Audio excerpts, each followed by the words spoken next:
Hello, my name's Vicky Wishay and welcome to another episode of A Wealthy Life. And in this episode, we're going to be talking about the importance of female financial security. Now, men obviously as well, so don't switch off whoever you are. But what I really want to do is highlight why I believe that actually female financial security needs to come more to the front of our minds. And yeah, I'm going to lay my case out. I'd love to hear whether you agree with me or not. If you are female, then it would be great to hear your point of view. If you're male, it'd be great to hear your point of view. But also remember, if you are male and listening to this, then think about your partners, your sisters, maybe think up to your mother's experience of her financial life. So I'm going to tell you a little bit about my story, which is why I'm a bit biased this way round. And I don't know if it's really, I think it has taken me a long time to sort of be a bit more vocal on this and actually pick this out as a topic. I've not talked about this in the previous 100 episodes. But I think we're all under financial stresses. And that's just the way modern life is. You know, in the old days, if we weren't in this life and this century that we were in, and maybe pick 150 years ago, we'd be out there and we'd have our little piece of land. Maybe we'd own our own piece of land, or maybe we would lease it from the local lord, the landlord, but the lord. And we would be given permission to farm that land, and that would be our job. Our job would be to create our own food, or to farm generally by putting our fields together and then selling the surplus and getting food in that way round. And things haven't changed so much, just what we consider the landscape to be. So now the landscape that many people are at, and I am at one now, is your desk. That's the piece of land on which you are farming in whatever form you farm in order to make money. And for some people, they make surplus farming money, and so they can feed their families and maybe have savings. And other people, how much they farm is merely subsistence farming, so just enough to feed themselves. So you can sort of see the parallels, and that things haven't changed that much. What has changed is, back in the day, you would have worked equally in the fields, whether you're a male or a female. You would have needed to in order to provide for your family. Maybe as the children came along, the female would be the one that would stop and look after the children. But typically you were in a bit more of a community feel. So there would have been potentially the grandparents around, and everything started a lot earlier and a lot younger. So you were having children younger. So the grandparents were younger. The grandparents were physically fit to look after the children. Maybe you worked within a village, in a community, and you shared the responsibility of the children. And now what we have is that the responsibility does fall most times to the woman. We don't tend to have as much community around us. Not every family has the grandparents nearby that can step in to look after the children. And so you've then got a cost of either lost income while one parent stays home and look after the children, or the cost of paying for childcare. And that's where the shift has come. So that's the first shift. Having children has always cost money. You've had to feed them, you've had to clothe them, but now there is a cost to taking care of them, whether it is a lost cost, as in you're not earning the income, or it's an actual expense in that you're paying for the childcare. But there is another shift here that has happened through the generations, and I'm fascinated about history and how at some point women became possessions, because if you actually look back at history with that pair of glasses on, it is quite interesting that we have been possessions. We've been something that families traded for political power, that any wealth that a woman had was passed over on marriage to their husbands. And so women have had for years this feeling that they weren't entitled to wealth of their own. They weren't entitled to well, they wouldn't have had bank accounts back then, but, you know, to store wealth, to own assets. they had to have the permissions of their partners, and things obviously dramatically changed when we started to get the vote. But I still think there's a little bit of that whisper, a little mist of that history pulled forward into current times. So not only are women most likely to be responsible for the next generation, and therefore need to have the stability that they can provide for that strong, united family, but it's not just that. It's when they are in the workplace, we know that there is a very different gender pay gap, that two colleagues can be doing exactly the same job, and if one is a female, the likelihood is that they are being paid less than their male counterpart. We can't deny, and I have experienced this myself, that when you go into work and you announce that you're pregnant, your employer dreads it. I know I would dread it, because then you're a cost to the business. I have to pay for you while you're off on pregnancy leave. I was paid for. And then when you come back, are you going to be 100%? And then this is sort of like quite a controversial way of speaking, but I want to make my points that when you come back to work, a lot of employers will look at a mother, even though they won't do it overtly, but know that that mother cannot be relied on in the same way that the matching father could be, because if the child gets sick, it's 9 times out of 10 the mother that will be taking the time off. And that sort of then brings in this sense of unreliability. So then that limits promotion, that limits pay rises. And so all the way along, there is still this cloak of financial suppression. And it doesn't have to be like that. And it doesn't have to be like that whether you're in a relationship or whether you're single, because what you can do is ensure that the females in your life, yourself, if you're female, and the females in your life, your children, your sisters, your wives, your partners, are secure in their own financial standing outside of the workplace, almost in a sense outside of the family unit. So often when I work together with people, I will have maybe one or the other will come to me, the husband, the wife, the male partner, the female partner, and they'll talk about how they want to create a property portfolio, and they'll want to do it for the family, and that's marvelous. And then we create a limited company, because most people are in the higher earning tax bracket, and so they need to create a limited company. Create the limited company, both partners have shares in the company, marvelous, off we go. The issue is that if that relationship doesn't stay, then there is this breaking up of a company. And so there's a little bit of me going, well, hold on a second. Is there a benefit to actually, and I'm not suggesting creating a second company because that incurs extra costs, but if you don't need both partners in the company or whatever else, what about your inheritance for the children, but you're going to benefit from it until they need it? Or your future childcare, or your future university costs? Or what if your relationship does break up, then child maintenance costs, that they could be considered within this limited company, so that the income from this company, the assets from this company, are really something that can be for the mother to make up for the lost income, the lost years of working, the lost promotions, but also provide that security for the children moving forward. What if you're a single female? Then creating a company that you then do not drop in to your relationship, that you keep separate, because it provides that ongoing financial security for you.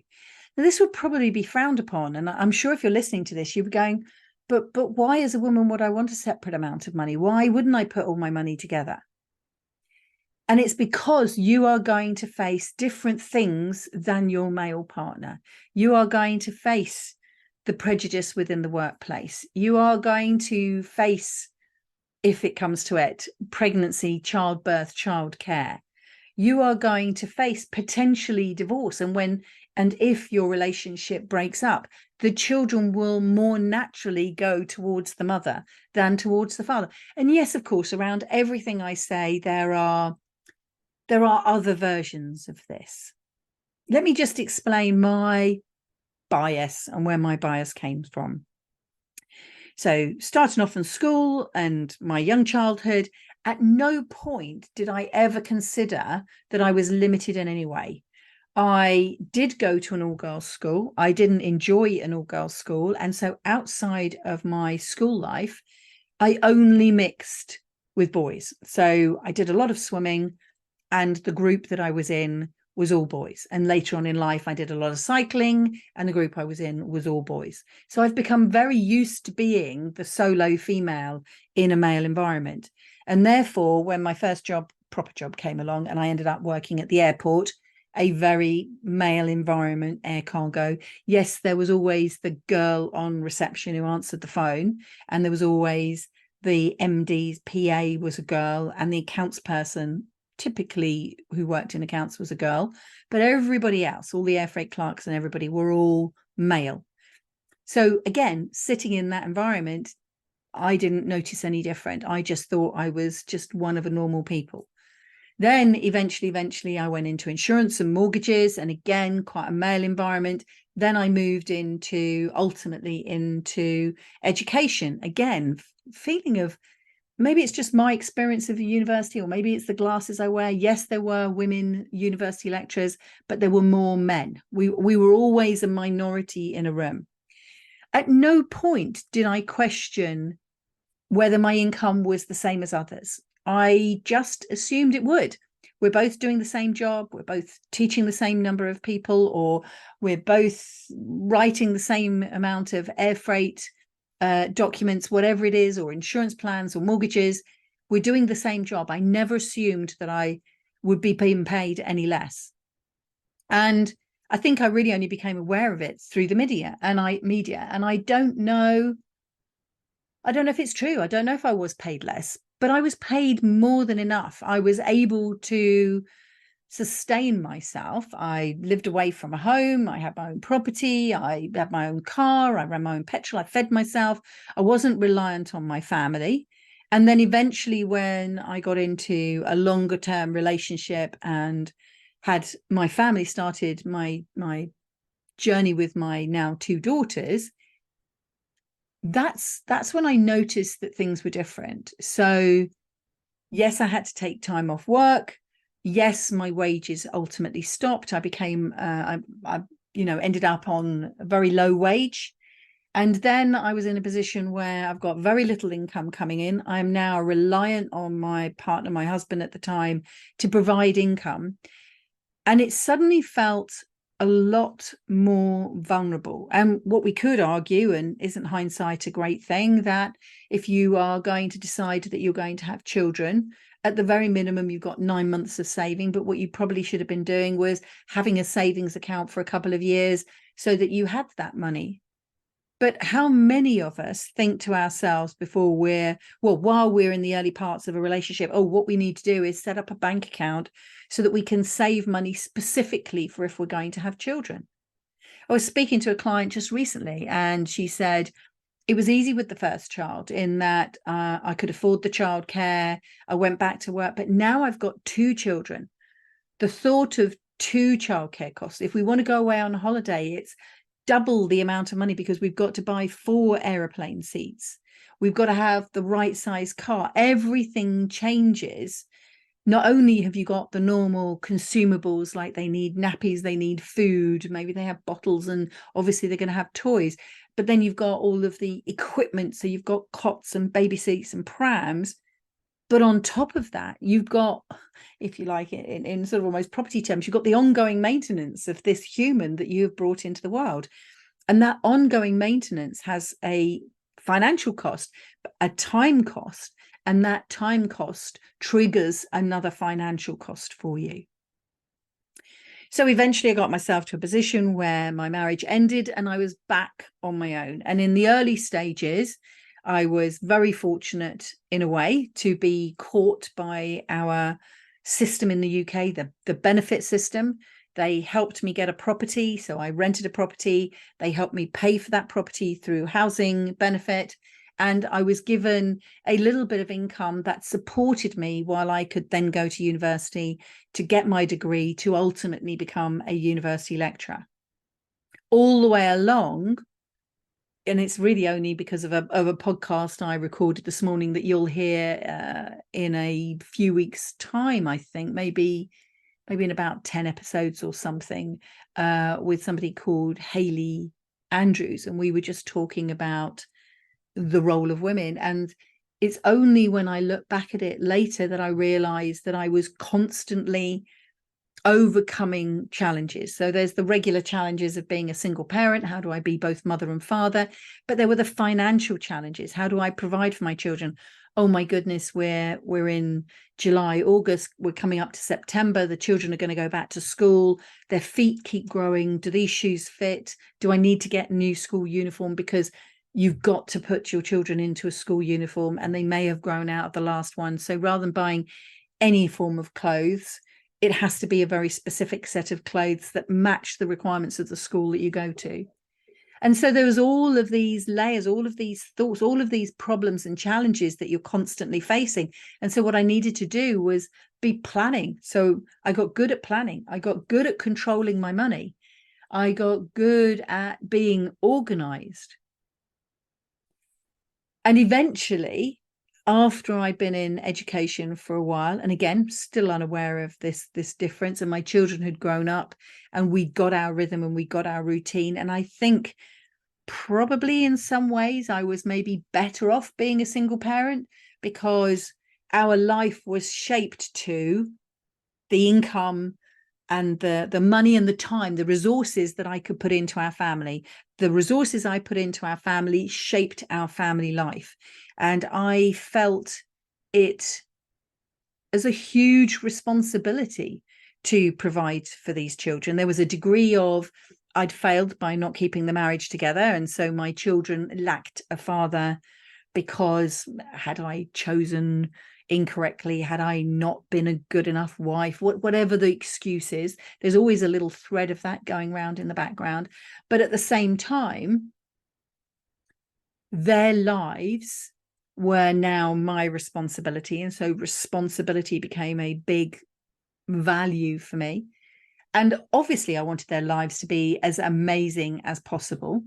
And in doing that, I decided that I was going to control and plan our finances to make sure that I saved all the time so that I could give them these amazing summer holiday experiences, not necessarily traveling all around the world as we do now, but certainly by the time they were, let me think, were they 7 and 9? We went out to South Africa for the first time for 3 weeks, and they got to see real live rhinos. I remember that. But they also got to experience other cultures and the impact that that's had on their more worldliness and their greater understanding of how others live and how they live. And I remember talking to my daughters once when they were younger, and they told their friends that we were rich. We were still on benefits at the time, but because I managed the money, because every night I would go to the supermarket and we would eat whatever was the reduced food. So every day you go to the shops, the food is reduced. Our meal will be made up of what I could buy at a reduced price. So I could buy 2 pieces of chicken, say, for £1, and then we would have a chicken-based dinner. Or at the very least, if there was nothing reduced, I always knew that, and I remember this so clearly, I think the brand is called Hertz, like the car, HERTZ, and they were like hot dogs in a plastic packet. And a friend had shown me, I suppose in a way, whether it's a sort of a casserole or a risotto, but cooking some rice, cooking these sausages and adding a tin of tomatoes and making a sort of whether a rice-based stew or a risotto without risotto rice, and we would have that for dinner, and making sure that my children had meat and vegetables every night. And that was my goal, to make sure that they were clothed, that they were fed, that they were warm, that they got to school on time, that they were cared for. And that driver shaped everything. And eventually, as they got older, and then I moved on, and then I started another relationship with my darling, lovely husband now, Bob. We've been together, I think it is 23 this year, 24 years this year, something to that region. I had already moved into property at that point. So I met Bob in 1999. Actually, the wrong way around. I met Bob in 1999 and I started investing in property in 2004. And I suddenly knew when I looked at property that all of the financial, inverted commas, games that I had played in the past were teaching me the skills so that I could step into this arena. All of the games that I played were strategies to enable me to create the life that I wanted for my children. But they were lessons that I could use. They were transferable skills. So one of the lessons I used very early on when I was a student and when I was still on benefits was when I was in a school term, I didn't get benefits because I wasn't able to apply for a job. But I did very luckily get a maintenance grant from the university. So I had my university education paid and I got a small allowance that was to pay for, theoretically, a single young student, not a mother of two children, and pay for us to be able to live. So I had to budget that money. And I knew that my maintenance grant would come through. It always came through late. And I knew that every time my educational term stopped, I had to reapply for benefits and that would come through late. So my money would come through in fits and starts. So I learned very quickly to take my budget, and I will have shared with you, and you know how much I love a spreadsheet. I will have shared with you the wealth tracker in the past. And if you haven't already got it, you can go along to the website, look up under resources and you'll find it. I loved a spreadsheet, but in the early days, that was a notepad on the end of the worktop as I walked into the house. And every penny that I had spent during that day, I would write down. And I would make a note as to whether I'd spent it in cash or whether I'd spent it on a credit card. I would keep all my credit card receipts. I would cross my credit card receipts off against my statement and staple them all together and know exactly how much my bill should be, how much my bill was, did it all match? So I was really doing this micro bookkeeping because every penny counted. I needed to control that money. And what I did was I would do all my month's shopping. So any travel costs, because I lived quite a long way away from my parents and I would go there at weekends, any travel costs, any food costs, any costs that I had to pay for the children, any shopping, anything that I did, I paid for on the credit card. What the credit card did is extend my budget by some 50 odd days. So basically the statement comes out and then you get a statement pay date that you have to pay. And at the time, I think it was something like 56 days. So if I had been using cash and I'd gone to the supermarket and I bought our dinner and let's say I'd spent £5, that £5 would have come out of my purse immediately. But by paying on the credit card, I didn't have to pay the money, in a sense, out of my purse or out of my bank account until 56 days later. And so this extending the money enabled me to stretch out the money so that when I had these up and downs of the money from the university stopped and then I had to switch over to get the money from the benefits, and then the other way around, the money from the benefits was going to stop because I went back to university and then I had to get the money from the university again. In those gaps, this 56 days was vital. Then what I would do is, because I would get the money in lumps, either they were back paying me or forward paying me or whatever they were doing, I would get money in lumps. I would put that money into a higher rate savings account. Now, this is so much easier these days. I use a bank called Raisin. If you would like a recommendation through to Raisin and get us both a bonus £24, £25 each or £30 each in our account, do drop me an email and I'll happily send you an email and join you into Raisin. But now you can set up this Raisin bank account. You can go in and you can look at all of the different saving options that are available, whether you want easy access, whether you want to put your money away for 3 months, 6 months, 9 months, 7 months, 1 year, 2 year, 5 years, whatever. You can pick the different saving. It just wasn't like that back then. And we were talking easily, oh my gosh, how long ago? Easily 20 years ago. It was just going down to the building society and saying, can I have a high rate savings account?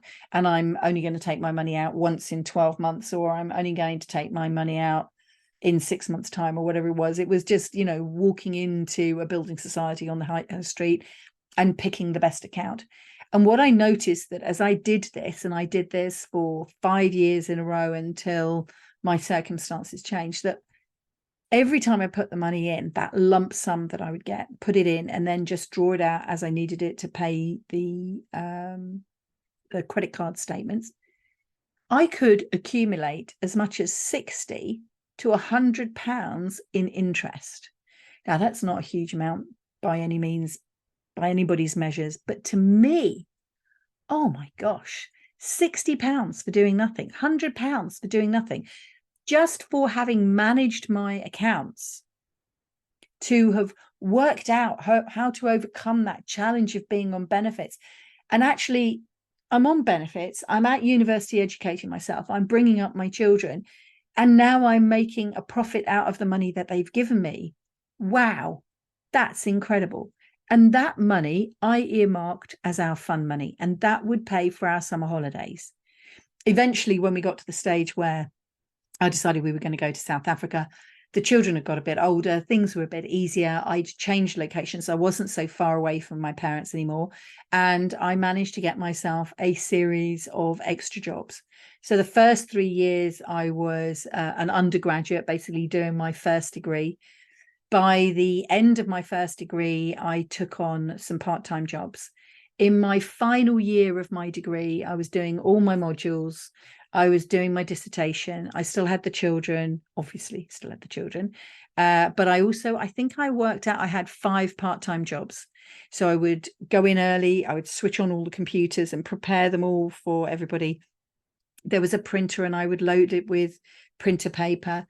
I was teaching 2 modules at the university at the time. I was doing some part-time work at another college teaching, and then I can't remember there was one other job. Can't remember what the other job was at the moment. But then there was this other job, whatever it was. And those little bits of income then boosted us over, say, year 4 and year 5. And then eventually we booked that holiday out to South Africa in 1997. All of those have made me very observant of money, a lover of a spreadsheet, somebody who does look at the pennies. Even now, I still will look at the pennies. I will still, I mean, I've just done an online order like we all do. Everything's online now. And I looked at the difference between 2 products, and there was something like 93p difference. And I really thought to myself, oh, should I save 93p and buy that other product? And I thought, no, actually, for 93p, this is the thing that I like.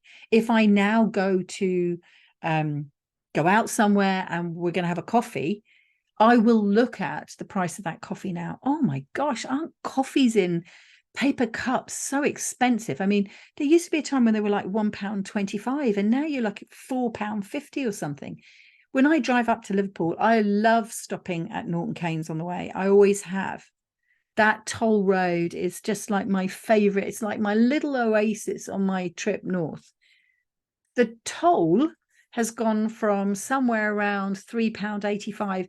It was £9.80 for a car. Bob, fortunately, was asleep on the way up. Otherwise, I wouldn't have been allowed to go. And sadly, because he was asleep, I didn't stop at Norton Keynes. And I may never go there again, because when we turned around and we came back the other way, he suggested going a different route, and we didn't go on the toll road. And I saved £9.80. That's 20 quid a trip. You know, on top of the petrol, on top of the wear and tear of the car, on top of maybe staying over. And we did the same thing. This time we went up and down in a day. And that's why he came with me, so that he could be co-pilot. Obviously, he slept on the way up, but he drove on the way back. And so it's really interesting that even now in my life, I am still going, that's more expensive than I want to pay. I didn't mind paying £5 for the toll, but I'm not paying £9.80. You've already built this. This has been here for years. I've been driving to Liverpool since 2008. So what are we talking now? 15 plus years I've been using that toll road. So you must have paid it back by now. And if you're putting the price up, that's just more profit for you. And I'm not prepared to give my money out to you. Fine. The same with the coffees. The cost of the coffee at the Costa Coffee that's at Norton Keynes just astronomical. You're paying another £150, sorry, £150. You're paying another £1.50 just because you're trapped in this service station, trapped on this road. So we take coffee up in a flask now. And quite frankly, I don't have to pay extra because I want decaf, and I don't have to pay extra because of oat milk. So taking those lessons, they have filtered through my entire life, and they are now shaping the conversation that I want to have with you. And it will be some of the flavor of some of the future podcasts going through. I really want to redress this balance, saying if you're a woman, nothing should limit you from doing exactly what you want, whether it is your gender, whether it is that you have children, whether it is that you don't want children.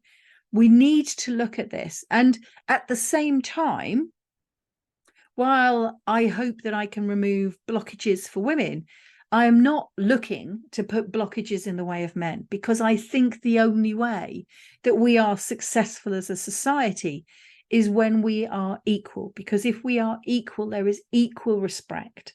And when there is equal respect, there is more harmony, there is more love, there is more progress. We're not pulling in different directions. We're not holding one another down. None of that works. We need to be in a position where whatever you want, if you form a relationship, and most of the time in the relationships I'm in, I'm perceived as the outspoken one, the extrovert.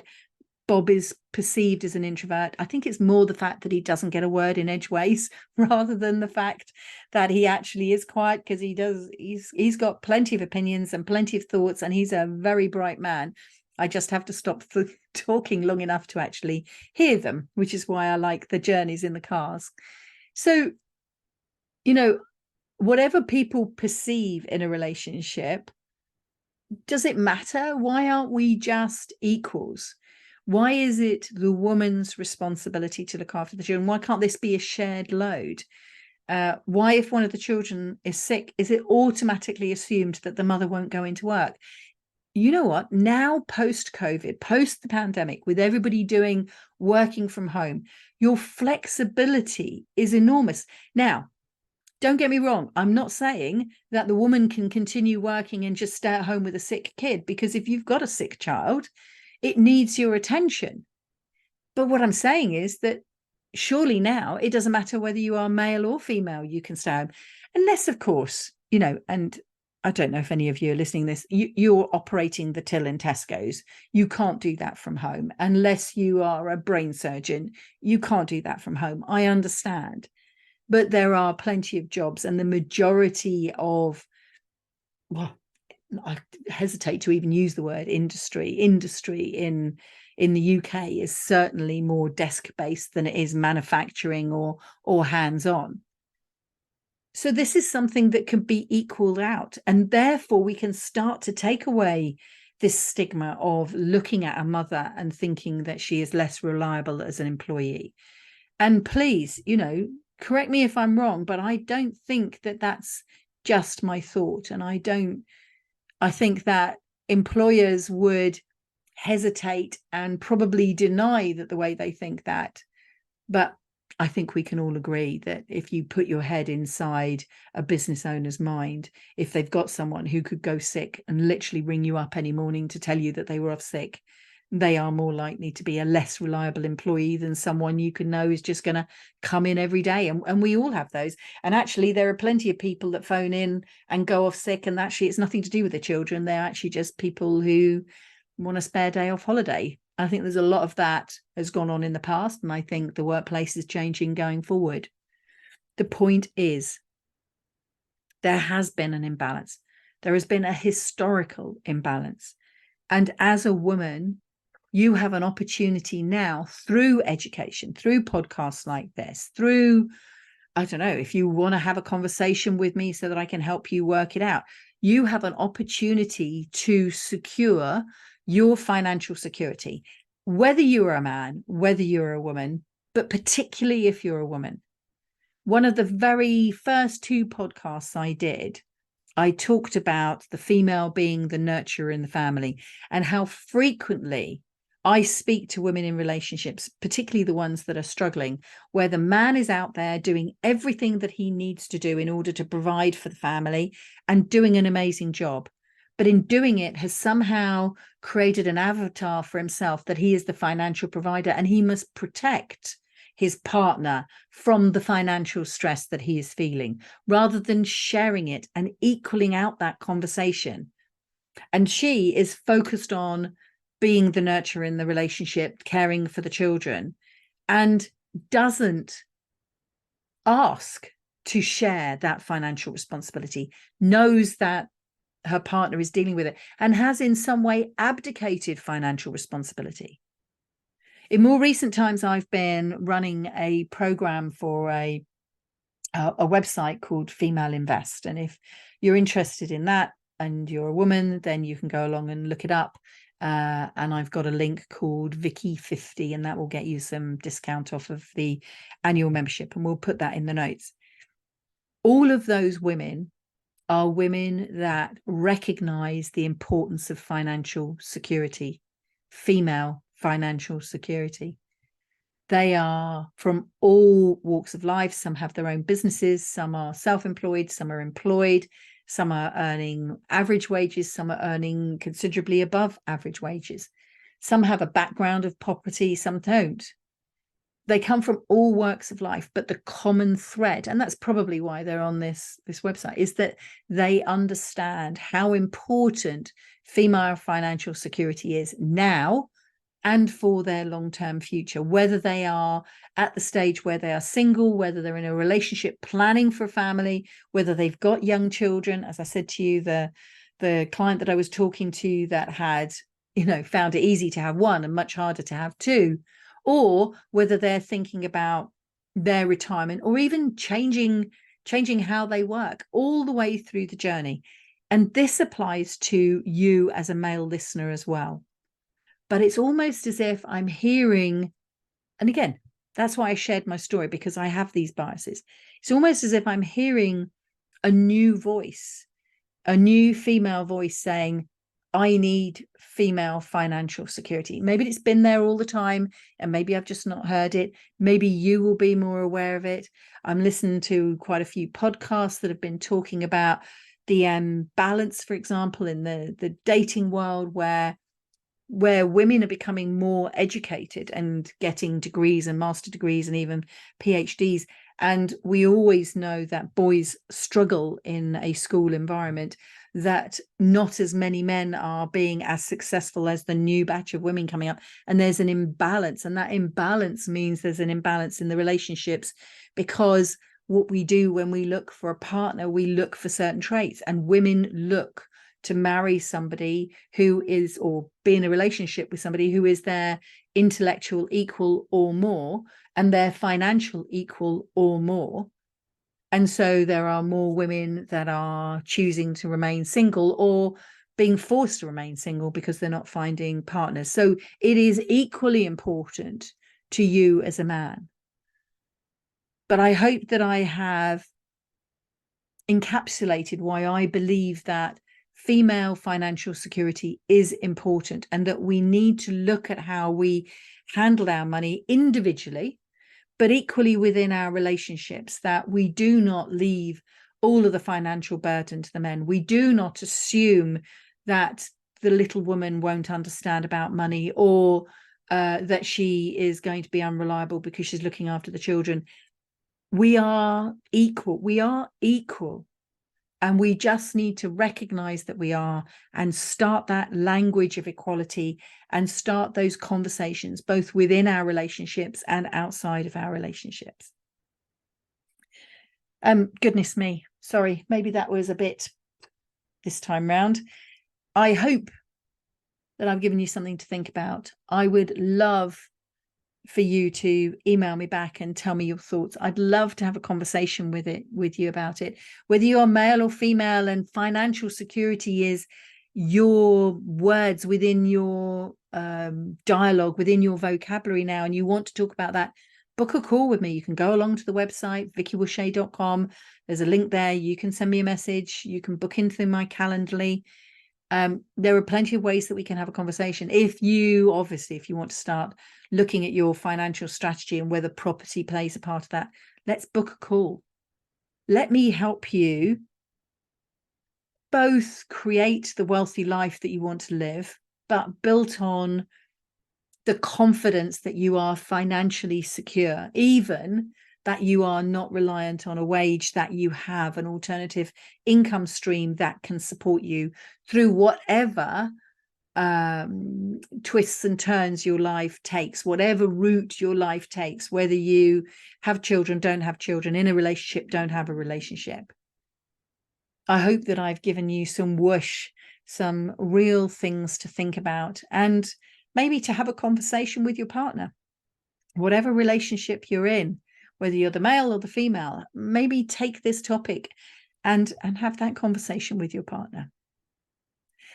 Until next week, thank you very much for listening. Please make sure that you subscribe. I'd love you to leave a review. Reviews are so important in a podcast because they help other people know why they should be listening to this. And if you think other people should be listening to these podcasts, then please do leave that review and guide them into why they should be listening. I'm going to be taking us into some property tax and maths and accounts. We're coming up to the end of the financial year, so it's a good time to get some of this in. And so we'll be doing that for the next couple of weeks. And then I'm going to start taking us into a bit more of a property journey, and also a bit of more of female financial security. Thank you very much for listening. I look forward to speaking to you again next week. Please remember, subscribe, please leave a review.